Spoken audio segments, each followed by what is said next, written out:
Imagine being like thrown into a prison cell.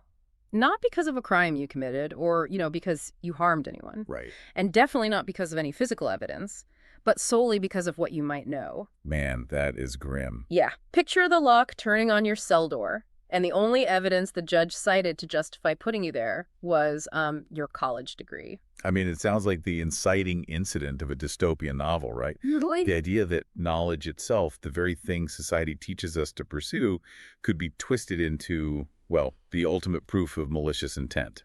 But we are unpacking a real-world case today where that exact nightmare played out. So welcome to the deep dive. Glad to be here. Today we're looking at the highly controversial ordeal of Dr. Chen Jingyuan. And just a quick heads up as we jump in, we are analyzing a massive stack of, frankly, highly charged legal documents, empirical data reports, and even this blood letter from prison. Yeah, that letter is intense. Yeah, it really is. And these sources detail alleged systemic abuses within the Chinese judicial system. Now, we aren't here to play politics or take sides. Right, absolutely. Our goal is purely to dissect the wild legal, scientific, and human rights arguments presented in this material exactly as they are laid out. It is a remarkable intersection of law, political philosophy, and surprisingly, like theoretical physics and mathematics. Yeah, the math part blew my mind. Right. But to understand how a complex legal system fails, or more accurately, how it is deliberately bypassed, you kind of have to start at the very first domino. Let's start right at the point of arrest, because the sheer brazenness of this setup is jarring. Yeah. So officers from the Canway police station violently broke into Dr. Chen's home. Just broke in. Yeah. There was no arrest warrant. There was no search warrant. It was just the sudden intrusion into a scholar's life that immediately escalated into a 24-hour interrogation. And the coercion was intense. I mean, the documents talk about severe threats, beatings, and denying him basic human needs, like no food, no access to a toilet. All for one highly specific goal, right? To extort his social media passwords. Exactly, which moves us straight into the courtroom. And this is where I really need you to help me make sense of things. Okay, lay it on me. So, enter Prosecutor Gabin. During the proceedings, Gate is asked about verifying the alleged rumors Dr. Chen had supposedly spread online. And Gay openly states in court that he, quote, had no intention to verify them. Wow. In open court. Yes, admitting he was pushing to create an ironclad case based on special instructions from above. Wait, I mean, I understand that corruption happens behind closed doors, but blatantly admitting on the public record that you have zero intention to verify evidence? Yeah, it's wild. That seems almost comically stupid. Why wouldn't prosecutor at least pretend to do his job for the court transcripts? Like, what is the upside of saying the quiet part out loud? It's a great question, and it points to what's described in our sources as a structural judicial black hole. A black hole. Yeah. In a functioning system, police and prosecutors act as checks and balances, right? But here, they are acting in highly synchronized collusion. Gedge isn't speaking to the defense when he says that. He is signaling to his superiors. Oh, I see. By stating he has special instructions, he's essentially invoking a systemic override kind. He doesn't need to verify the evidence because the political task has already superseded the legal facts. The admission itself is a display of untouchability. Exactly. It completely subverts the foundational principles of criminal law. It turns the prosecution from an investigator into a rubber stamp. So he's basically flashing a VIP badge that says, the rules don't apply to me. Pretty much, yeah. That unchecked power leads directly to the trial itself. This was overseen by Judge Pu Huijin at the Kunming Xishan District Court. And if the prosecution was a rubber stamp, Judge Pu's courtroom was like a total ideological trap. Oh, absolutely. Despite this case having absolutely nothing to do with state secrets, Pu held a secret trial. He blocked the public, he blocked family members, and he even used illegal security checks to keep defense lawyers from entering the courtroom.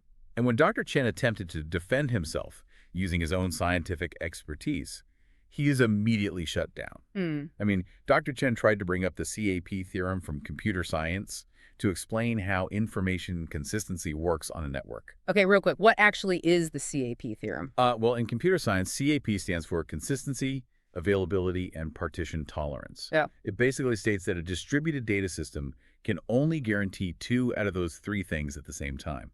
If a network breaks or fragments a partition, you have to choose between keeping the system available but potentially showing outdated info or pausing it entirely to ensure perfectly consistent information everywhere. Right. So Dr. Chen was trying to use a foundational, mathematically proven law of data networking to explain how the information actually behaved on his social media account.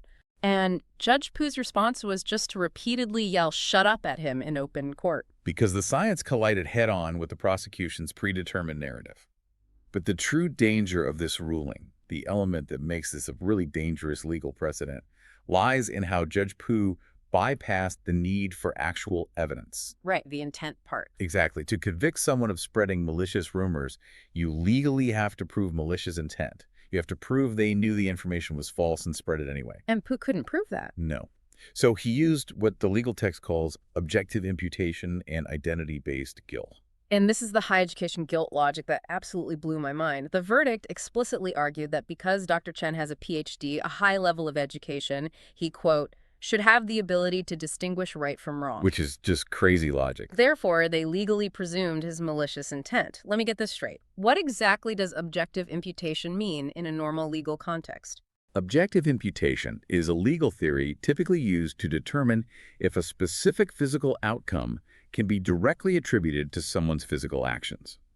Like if you push someone and they fall into traffic, the outcome is imputed to your action. Okay, that makes sense. But applying it to intellect is a gross perversion of the concept. They essentially substituted the legal requirement of proving actual knowledge with a moral assumption of he's smart, so we should have known better. It's like arresting a structural engineer because a building they once visited collapsed, arguing that because they have an engineering degree, they should have instinctively known there was a microfracture in the foundation. That's a perfect analogy. Shouldn't a PhD's training in academic rigor and skepticism actually make them less likely to claim absolute certainty about random information online? I mean, a scientist's default state is questioning. Precisely. The argument presented in our sources is that this creates an anti-intellectual justice system where intellect itself becomes the primary evidence of a crime. If this precedent holds, any academic research, any data collection, becomes inherently criminal simply because the person doing it is highly educated. But is Judge Poe just an anomaly? Like, did he just have a really bad, logically flawed day in court? Or is this standard operating procedure? Oh, it is absolutely a standard procedure for him. Our sources show international watchdogs have tracked Judge Poo's record extensively. He has a documented history of this exact behavior. So it's a pattern. A huge pattern. They've tracked his use of secret trials, stripping of defense rights, and violent courtroom tactics to wrongfully convict at least 7 other individuals. Wait, really? Yeah, including elderly citizens in their 70s and 80s. This isn't a rookie mistake. It's a mature operation model. The texts explicitly call them a localized judicial gang operating with total impunity. So you have a judge acting like a mob boss and a prosecutor rubber stamping the hits. The obvious next step for a citizen is to appeal. Dr. Chen's case goes to the Kunming Intermediate Court under Judge Li Shengyun. But the system protects its own. Judge Li refuses an open hearing for the appeal and illegally shifts the burden of proof. Yeah, he tells Dr. Chen that the appeal is rejected because the defendant failed to provide new evidence of his innocence. Which completely violates the presumption of innocence. You aren't supposed to have to prove a negative to a court. Exactly. But this is where the dynamic completely flips. Yeah. Because Dr. Chen actually did provide new evidence. Yes. From prison, he wrote this blood letter that completely dismantled the state's case using complex systems theory. This is the most fascinating part of the entire deep dive to me.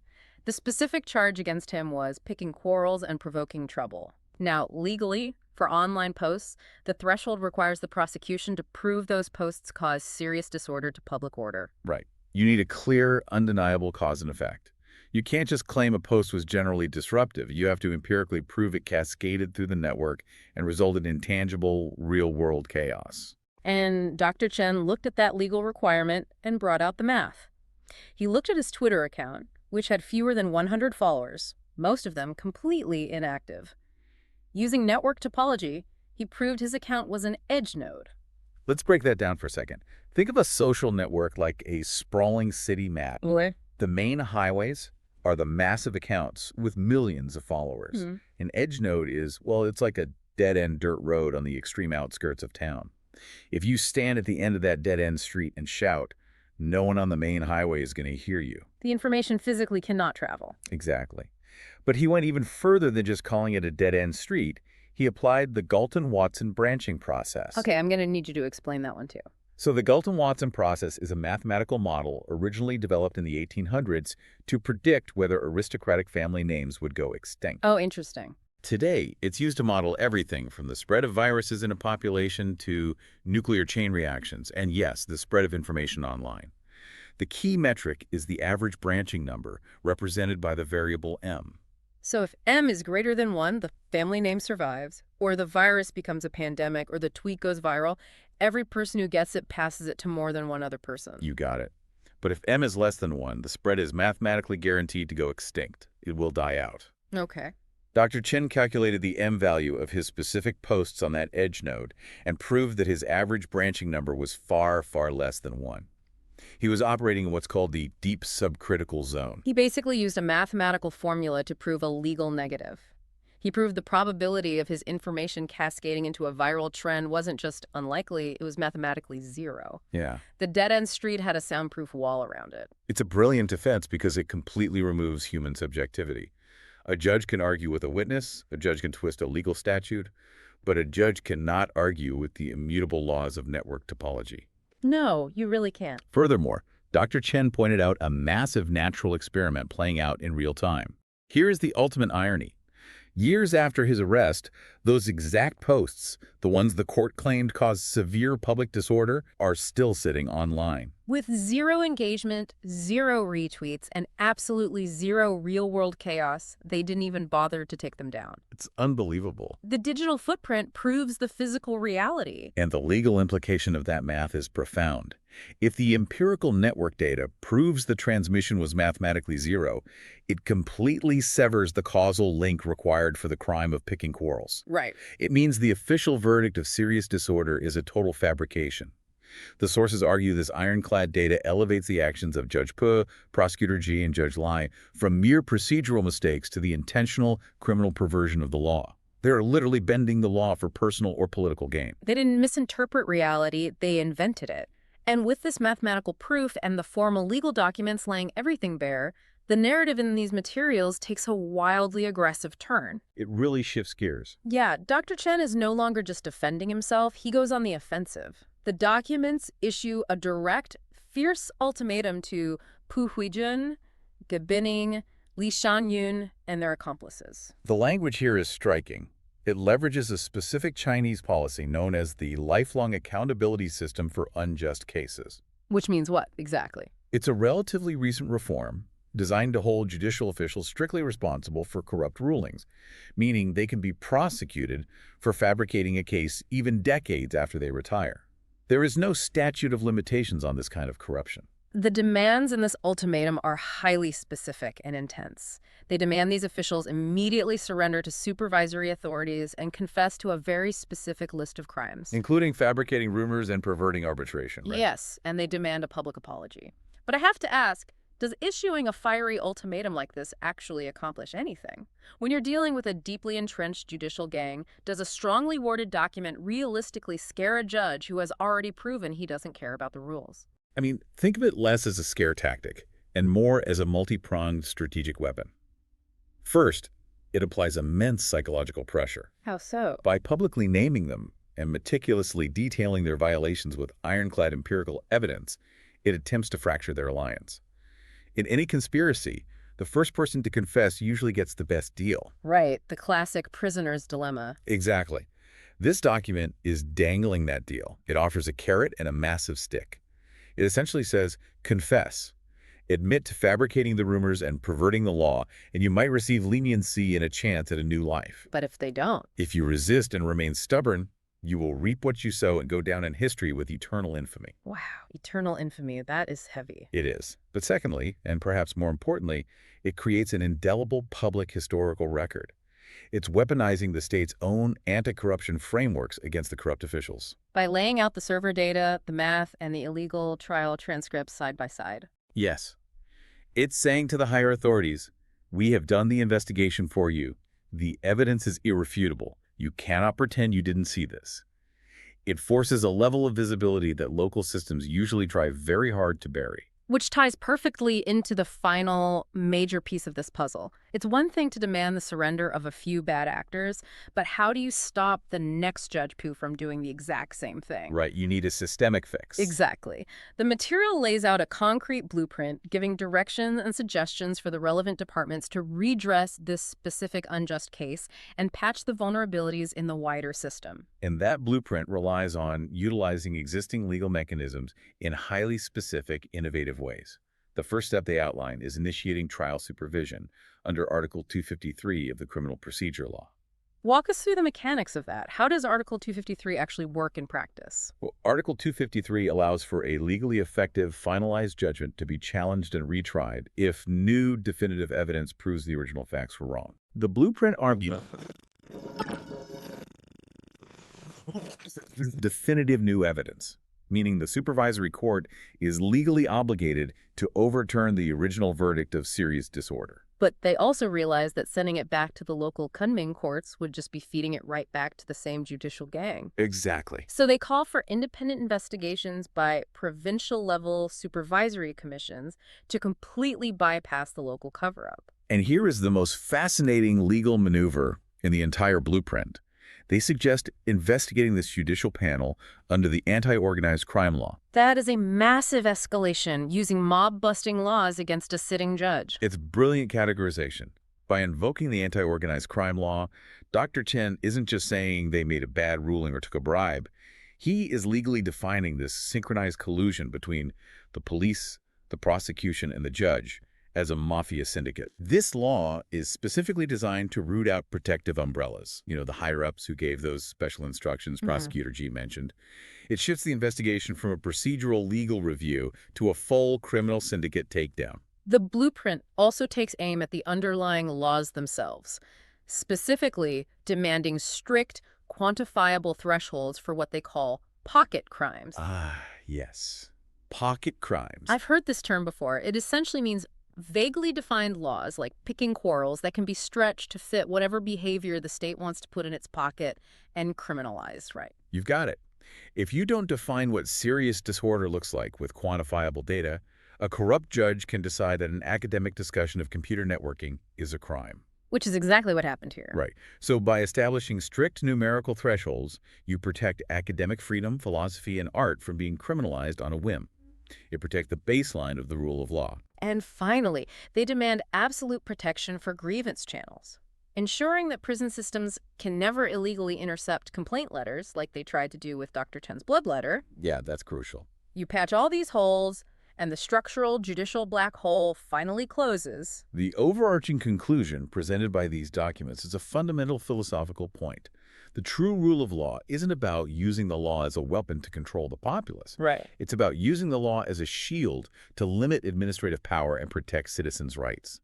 When officials fabricate reality to secure a conviction, the system itself becomes the primary threat to public order. We have covered some incredibly intense ground today. We traced a journey that started with a violent, zero-evidence home invasion over social media passwords. Yeah? We unpacked the absurd and dangerous high-education guilt logic used to presume malice. We watched a PhD use the topology of edge nodes in the Galton-Watson branching process to mathematically dismantle a corrupt judicial gang with ironclad evidence. A mathematical takedown. And we looked at a fierce ultimatum leveraging the anti-organized crime law to demand their surrender, a call for them to confess their crimes for a shot at leniency or face eternal infamy. It is a remarkable testament to the resilience of human intellect when faced with raw, unreasoning administrative power. It's the ultimate clash between dictated reality and empirical truth. It really is. And I want to leave you with a final lingering thought to mull over, something that builds on everything we just discussed. Okay, what is it? Well, we tend to view the law as something built entirely on human language, debate, and subjective judgment, right? We trust humans to interpret the rules. But Dr. Chen's reliance on network data suggests a wild, very different future for justice. A complete paradigm shift in how we establish reality in a courtroom. Exactly. If a mathematical model can definitively prove a lack of social harm, if server logs, the CAP theorem, and subcritical network topology can completely override a judge's subjective, biased opinion, are we approaching an era where the laws of physics, mathematics, and code become our ultimate defense attorneys against human corruption? That is a fascinating thought. Could empirical science eventually replace the judge's gavel entirely? Let that sink in. Thanks for joining us on this deep dive.